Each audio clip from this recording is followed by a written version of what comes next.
Good morning, everybody, and welcome to what is now our 11th webinar in the series. And I'd like to thank you all for registering today and joining us for what's sure to be an insightful session with the Treasurer, Tim Pallas. My name's Ben Flynn, and I'd like to start off first of all by acknowledging the traditional custodians of the land upon which we all meet separately, the Wathaurong people, and I recognise their continuing connection to the land, water and community. I pay our respects to the elders, past, present and emerging. I'd also like to thank our Platinum partner, SC Technology, and all of our corporate partners at the Geelong Chamber for supporting us and allowing us to do great events like this that help people get through the crisis and re-emerge and regroup. I'd also like to thank the state government and locally the Rural Development for Victoria for all of the support and programs they're delivering for businesses and the community during this time. I'd like to remind everyone to use the Q&A function. If you'd like to ask the Treasurer a direct question, please use that, and I'll try and get through a few randomly as we proceed.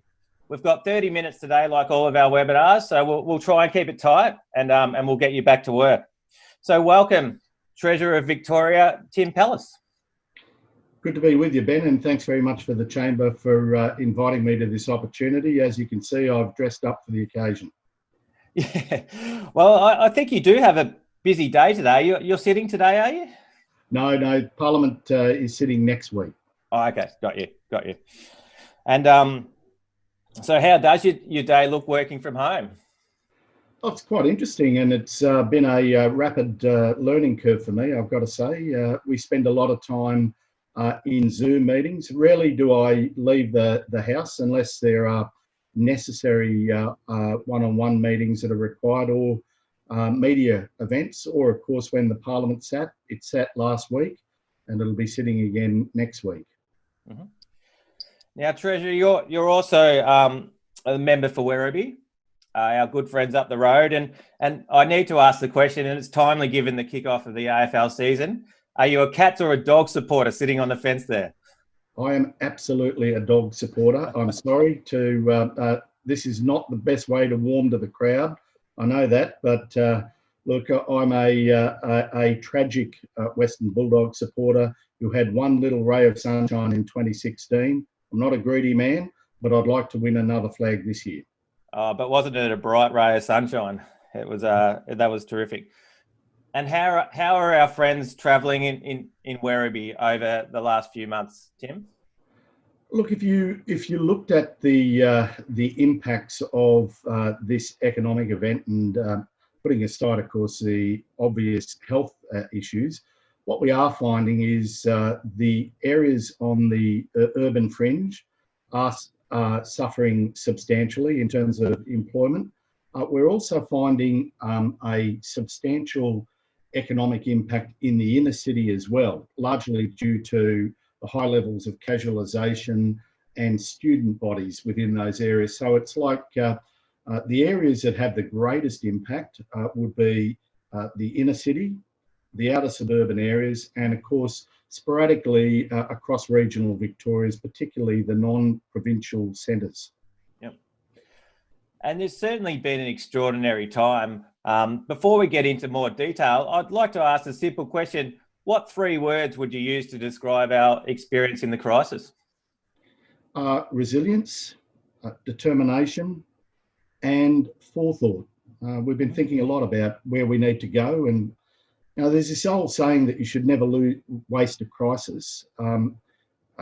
There are no truer words in many respects, and we have to understand that if we see the adversity and the trials that we're going through as simply something that you have to live through, and you don't take the learnings and the changed experience and behaviour that can positively assist us going forward, then we will have wasted this crisis.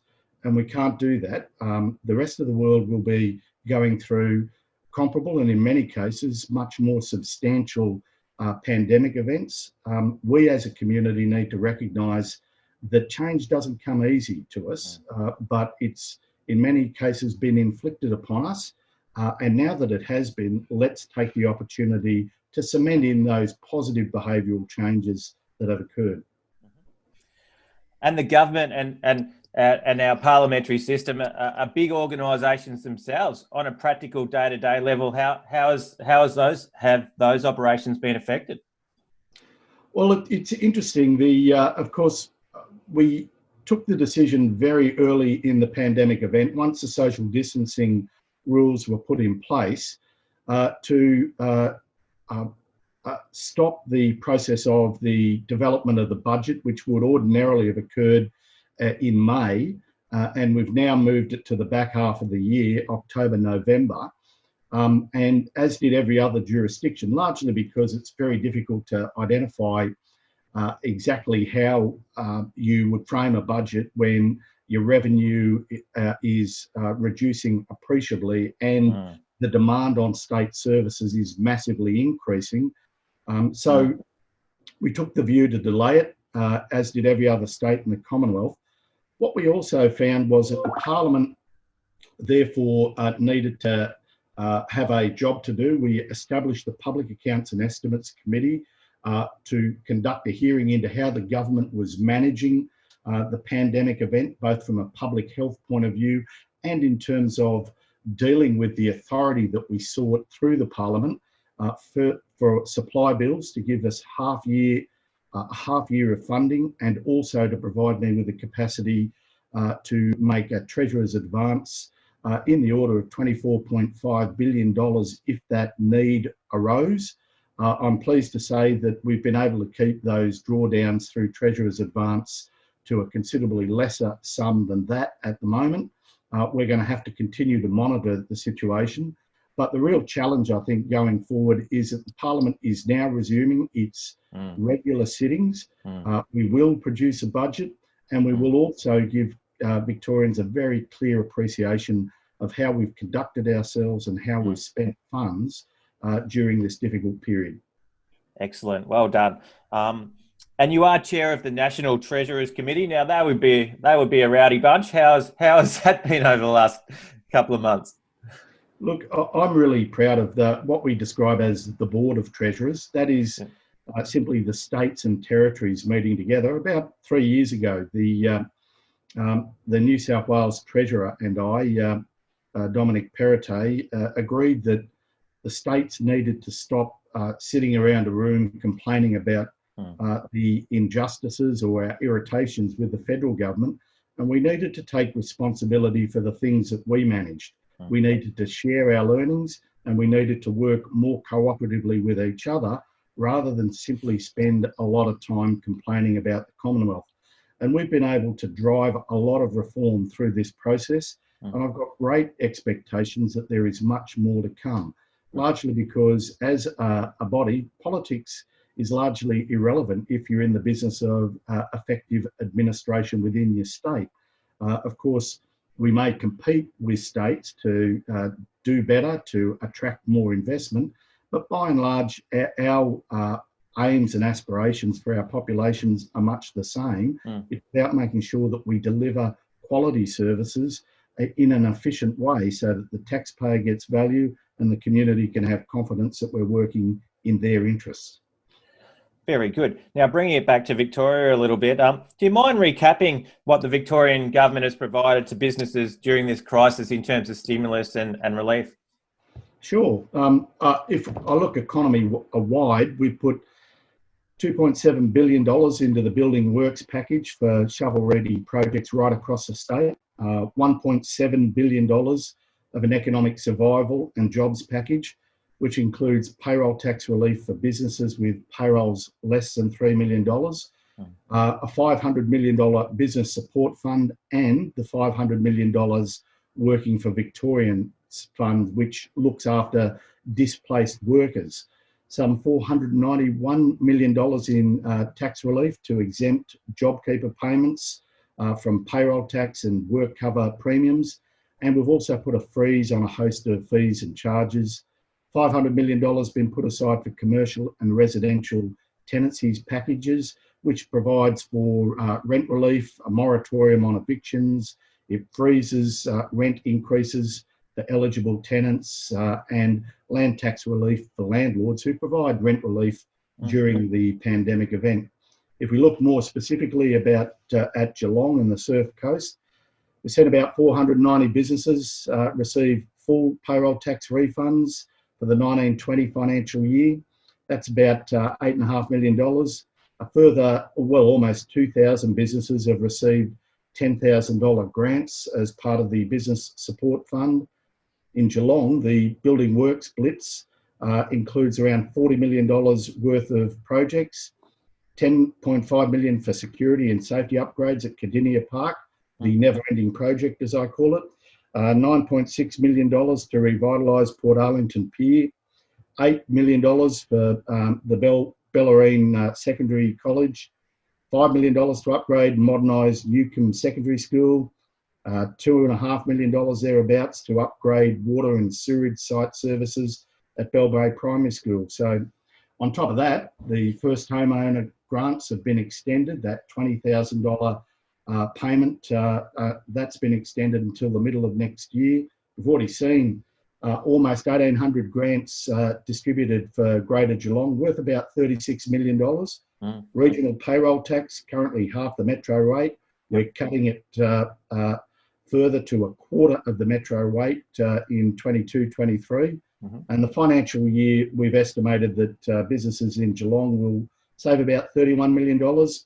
And of course, the Geelong City deal, the government's committed $170 million to the $370 million city deal. In October last year, we signed the implementation plan, which outlines how the deal will be delivered. And it's a demonstration of how we can work well with the Commonwealth and, of course, the City of Greater Geelong to make these projects happen. Very, very good. And we're looking forward, hopefully, if I can encourage you to bring the Warren Ponds upgrade forward a little bit, that'd be terrific as well. I think so. No vested interest there, Ben? I'm sorry, Tim? No vested interest there? No.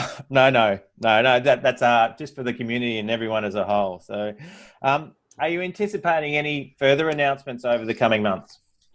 Oh, yes. Look, the one thing I would say, and my learnings from both this and many other challenges that confront government over the years, is government has to move quickly. We need to recognise that sometimes when you move quickly, you might not move perfectly, but movement, recognising that governments have to be responsive, they have to be attentive to the community's needs, and some of the problems that will arise will be ones that we haven't anticipated coming our way. Those problems, as they present themselves, require governments to be prepared to make the necessary investment to do two things: to help the community through this period of substantial health challenges and economic challenges, but also to recognise that we have to be ready on the upside of the economic cycle. It is coming, and we need to make the necessary investments to reform our economy in a very substantial way. Things will not be the same as they were when we come out of this. We've seen it through digital connectedness. We've seen it through the working from home arrangements. And we've also seen how effectively our public health system has been able to respond. And we want to be able to lock in those positive changes, make the investment so that the community can have confidence. Yes, we've been through a hard time, but there will be benefits as a consequence of the trials that we've been through. Yeah. Now, this is a global pandemic. It's not just about Victoria, but how thankful are you that we have a AAA credit rating in Victoria? Well, very much so, I've got to say. And just bear this in mind, there are only 10 sub-sovereign jurisdictions in the world that have a double-rated AAA credit rating. That is, Standard & Poor's and Moody's both agree that we have a AAA credit rating. So we are in very rarefied company indeed in terms of the way that we've managed our budget. Even as recently as last month, when Standard & Poor's necessarily indicated that Victoria, because the federal government was on credit watch, we too would be on credit watch. We retain our AAA, but they made it very clear that we had a strong fiscal position and had demonstrated that we've been managing our budget and our economy exceptionally well. The point around a credit rating, of course, is it gives us access to credit. And it's not one of those things that you simply accumulate and stare at and feel good about.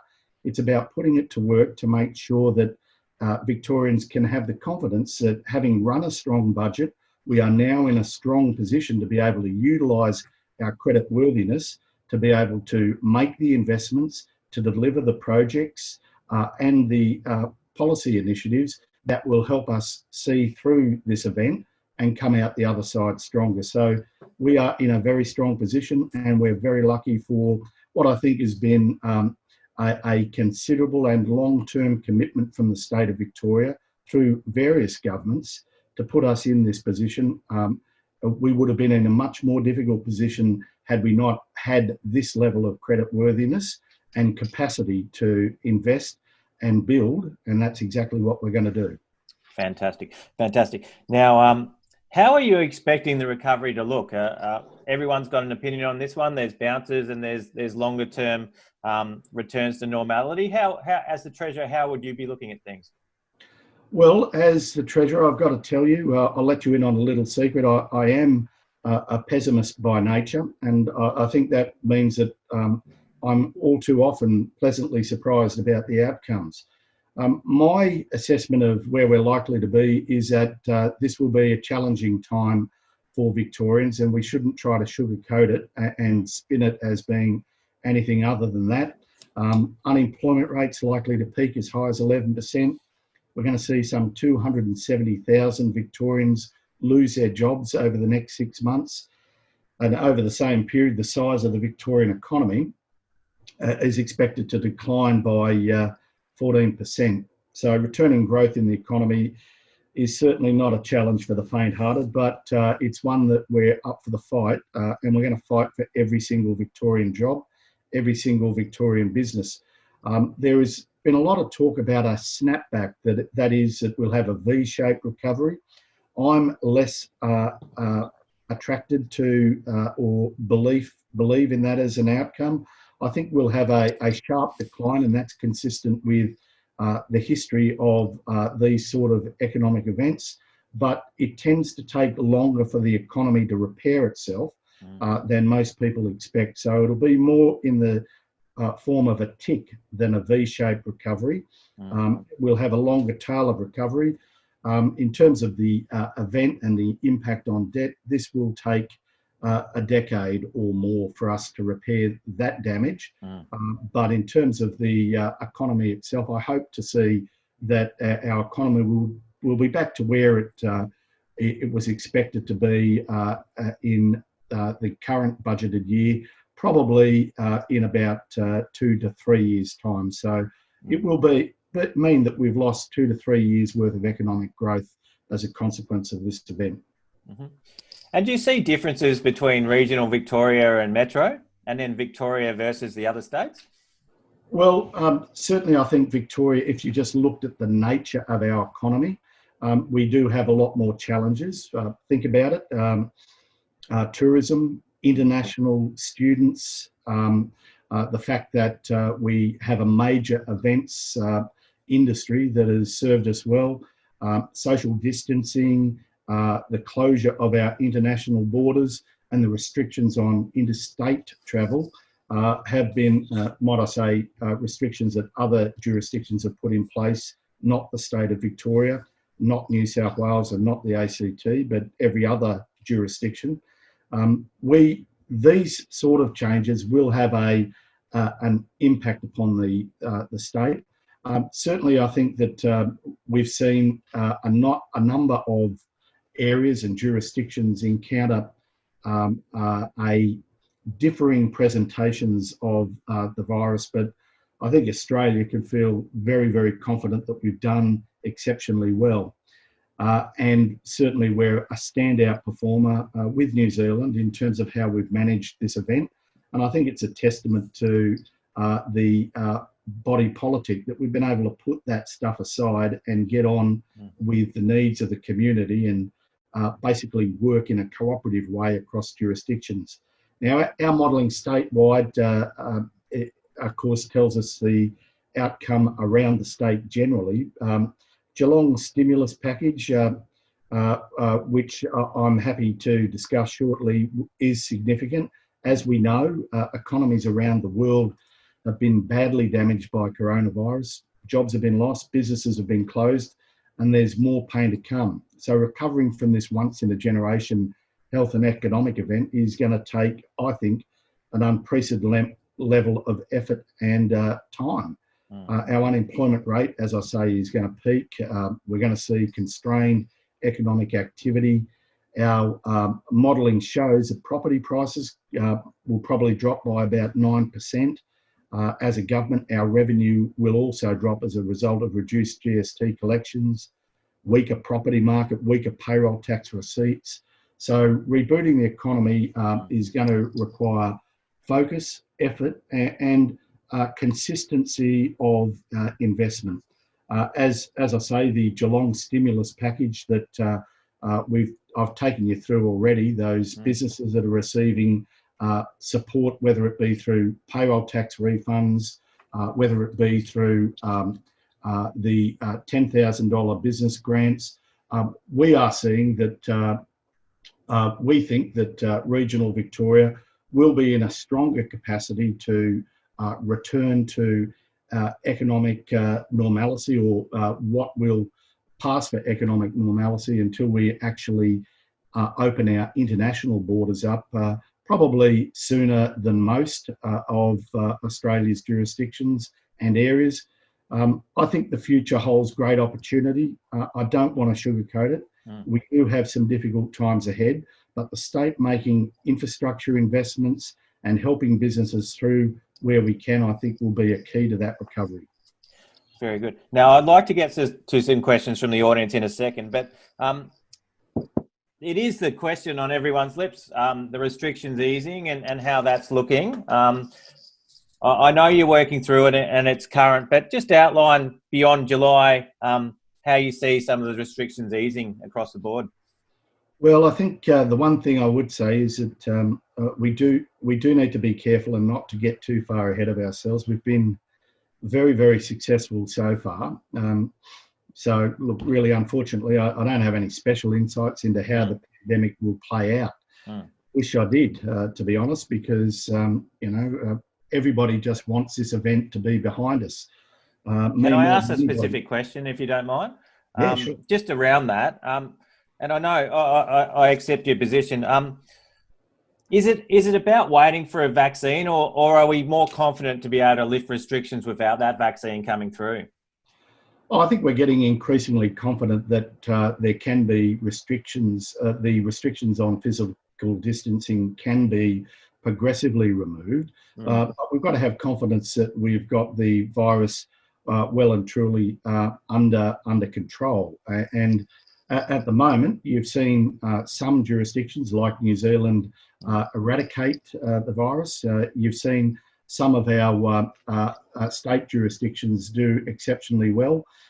As you'd appreciate, New South Wales and Victoria, because of their international port of calls, have had a more difficult time of it, but the numbers are exceptionally low in the state, and the reproduction rate of the virus is, of course, coming down. We keep it below that vital RO of 1. We get to a point where we can have confidence that we will eventually be moving to eliminate or manage the disease in our community. So yes, I think people are getting increasingly confident that these restrictions can be lifted progressively, but we need to do it in a way that's based essentially on the advice of the Chief Health Officer about how we can essentially consolidate the gains we've made and not move so far forward that we actually have to take a step back along the way. And the thing that the government is very concerned about is essentially having to take the community back into social distancing, having made the gains that we have, because nothing would be more disastrous, damaging to business confidence, and might I say public confidence, were we to be seen to be moving in a shambolic way, 1 step forward, 2 steps back. So we hope to be able to relieve the social distancing restrictions in a consistent and progressive way moving forward. And Tim, I'd be remiss not to ask the question that the chair of our board at the Geelong Chamber of Commerce, Mark Edmonds, has asked, and that is really relevant in the sense that what can the Geelong Chamber and our members do to assist the Victorian government in our recovery?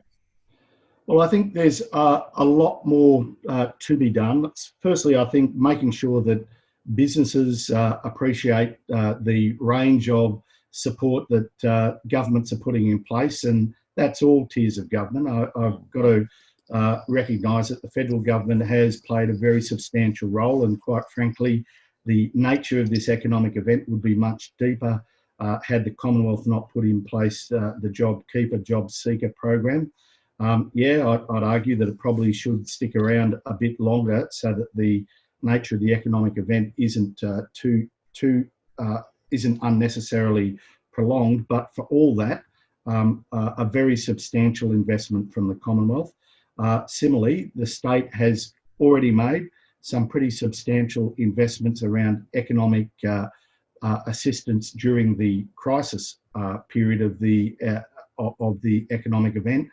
It's our intention now to move into a process of stimulus for the economy, and there'll be a lot more that we'll have to say about these things over the next few months.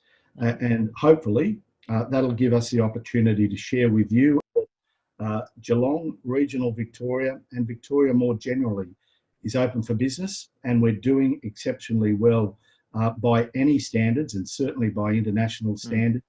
And the government will continue to support and assist. Your help in assisting your members appreciate what their entitlements, their rights are, and advocating for them is vitally important. Very good. And another question from the audience. Obviously, not all jobs will come back. There'll be changes in the industry. How important is the vet sector in terms of reskilling and recognising those changes? Look, I think it's vitally important. The one thing that this government has spent a lot of time and effort doing is recognising that we need to make a very substantial investment in skilling the workforce. We've done that through, of course, rebuilding our TAFE system, through our free TAFE arrangements, through our Year 13 school arrangements for longer term apprenticeships, and of course for our higher skill apprenticeships that we're putting in place. There's a lot more that we're going to have to do. We're going to have to spend a lot more time thinking about where will the jobs of the future be, and in that respect, what can government do to assist the workforce reskill or get the skills that we need to move into those jobs. This is not something that we can simply sit back and hope that the market will adjust to accommodate these changes. We have to be prepared to assist and support business as they make those changes, and importantly, skill the community so that we can take the opportunities of those growth areas in the economy that will be coming through. And in a similar vein, Treasurer, can we expect additional support for the development of alternative manufacturing through R&D? Indeed, it seems to be the topic of the month at the moment, the need for improved security around supply chains, and a general recognition that the long-term obsession with becoming part of just an intricate component supply chain has, I think, demonstrated the weaknesses of economies around the world when those supply chains become adversely affected by events such as this. But I think in a broader sense, it also demonstrates that governments and countries need to be spending a lot more time thinking about what are the provision of materials and the key manufacturing capacities that we have to retain that we can apply to the country's needs in changing circumstances. In the event that a crisis befalls us, how can we assure our community that we can get the necessary and requisite levels of material through to them? And whether it's the provision of ventilators or medical masks, or in a broader sense, what are the food supply and materials that we need that we can access? What are the advanced bio manufacturing that we can look at, and what are the areas where we as a community need to participate in an international supply chain when we can substantially value add. I think there is a very substantial rethink that's going on. I know that the Commonwealth have initiated a review into this and had Andrew Liveris provide some advice, providing some advice to the Commonwealth about it. We're happy to participate in that process. It won't be a case of making every industry opportunity a winner. We're going to have to look at those areas of activity where Victoria and regional Victoria has particular strengths, and we need to work on those strengths and be able to play our part in a national manufacturing revitalisation so that we can assure the community that we can provide for their necessary needs and that we can assert our specific skills and expertise to the world. And Treasurer, the final question, because we do need to wrap up, unfortunately, but from the Treasurer's point of view, what are the particular advantages we enjoy in Geelong, and how can we apply those to any trends or shifts that are occurring? Oh, well, I won't spend too much time talking about lifestyle, which is clearly one of the most obvious ones that Geelong has to offer. But I suppose the one thing I would say is that we are seeing, against all expectation, Geelong over the last 5 years demonstrating that it is one of the most popular destinations for people to move to want to live and be part of its economic opportunities. People don't move to communities that don't have a substantial jobs market. And of course, Geelong is the fastest growing metropolitan area in the country at the moment. Now we are in for some serious challenges in terms of the attraction of population growth over the next little while, but we can see that Geelong, because of its great location, its logistic hub opportunities, its capacity to service a hinterland for agricultural produce, and might I say also its intricate and value-added manufacturing, and one of my favourites being Carbon Revolution, is demonstrating that our partnerships with the tertiary and university sectors, businesses working together, is a clear demonstration that Geelong has a great future. It has a great location, and it has, I think, the opportunity to be a key player in the economy of Victoria and in the revitalisation of the national economy. And Treasurer, that's a great comment to leave on today. I think we all agree that we're proud of our thriving community down here, and we're very keen to bounce back. And we thank the Victorian government and yourself for all of the work you're doing. And we look forward to hearing more and working through this together as a team. So thank you, and please enjoy the rest of your day. Great to be with you, Ben. Thanks very much. Thank you to all our participants for joining us today, and take care.